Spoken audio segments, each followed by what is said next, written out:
Pam Bondi adjusted the hem of her navy blue dress as she stepped into the blinding lights of the Late Show set.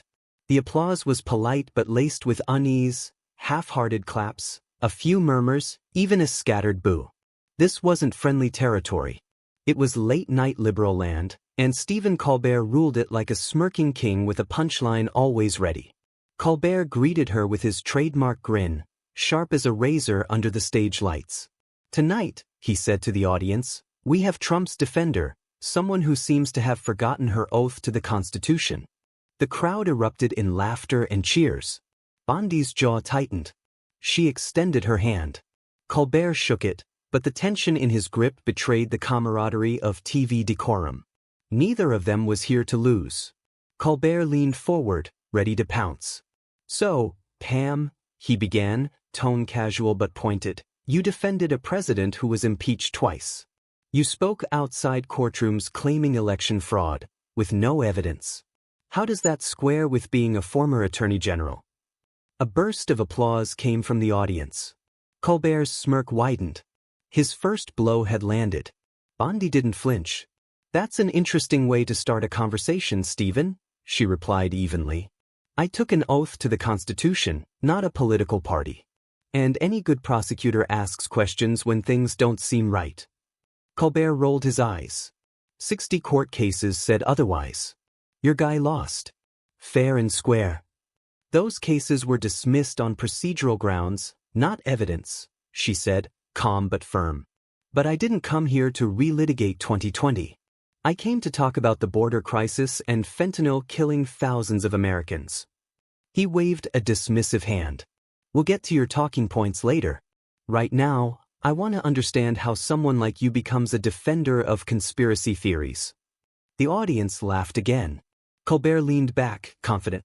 But Bondi's eyes didn't waver. "That's rich, coming from someone who spent years pushing a Russian collusion narrative that the Mueller report debunked." The studio grew quieter. Some audience members shifted in their seats. This wasn't going according to script. Colbert's confidence began to buckle. The lines that usually floored his conservative guests, ones who flailed or sputtered, weren't working. Bondi was different. Prepared. Composed. She wasn't here to play the victim. She was here to win. He adjusted his glasses. "The Mueller report led to multiple indictments. You know that." "And it also stated no evidence of Trump-Russia collusion," she replied without missing a beat. "But again, how about we talk about issues actually affecting Americans right now?" He switched tactics. "Fine. Let's talk about your claim that the Biden administration is failing at the border. Do you really think it's a conspiracy to let criminals in?" "It's not a conspiracy when it's happening in plain sight," she said, voice firm now. "I've spoken with Border Patrol agents. They're overwhelmed, and Washington's policies are tying their hands." Colbert struck back. "So your solution is building a wall and separating families?" "That's a strawman and you know it," she shot back. "Nobody advocates for separating families. We want legal immigration and border security.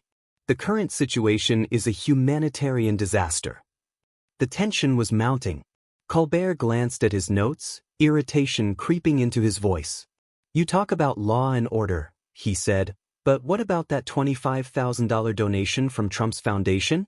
Around the same time your office decided not to pursue fraud charges against Trump University."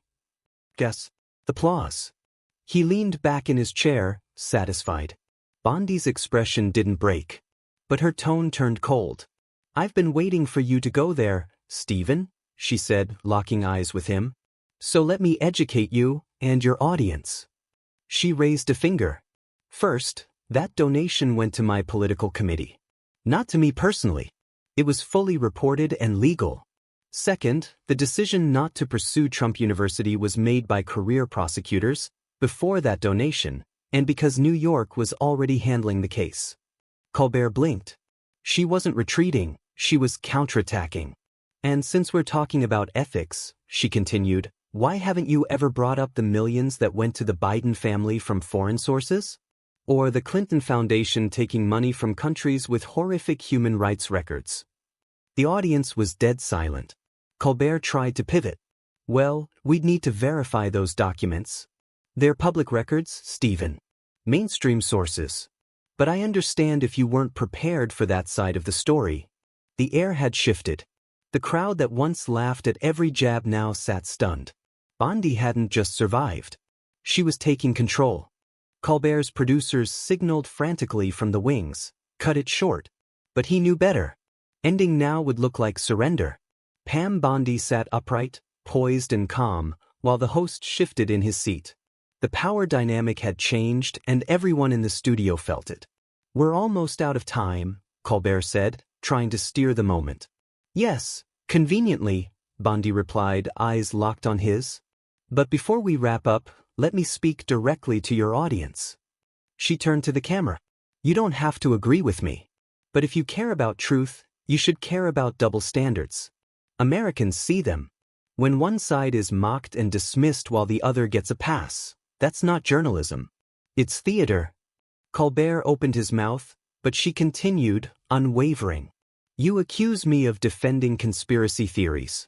But you spent years pushing debunked narratives yourself. When truth depends on applause, we all lose." The audience was silent now. No laughter. No clapping. Just stillness. "We can disagree, Stephen. That's democracy. But turning disagreement into demonization helps no one. And when you only challenge one side, people stop listening." Colbert adjusted his glasses. "Well, you certainly came prepared tonight. I respect your viewers enough to do so," she replied with a smile that held both warmth and steel.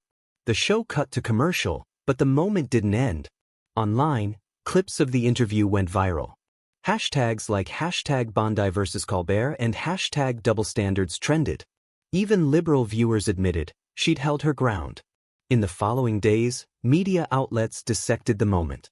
Bondi had walked into hostile territory and not only survived, she turned the interview on its head. Asked about it later, she simply said, "One night doesn't change everything. But sometimes, it reminds people that conviction doesn't need volume. Just clarity." It wasn't just a viral moment. It was a reminder, even in a divided America, truth, when spoken plainly, still has power.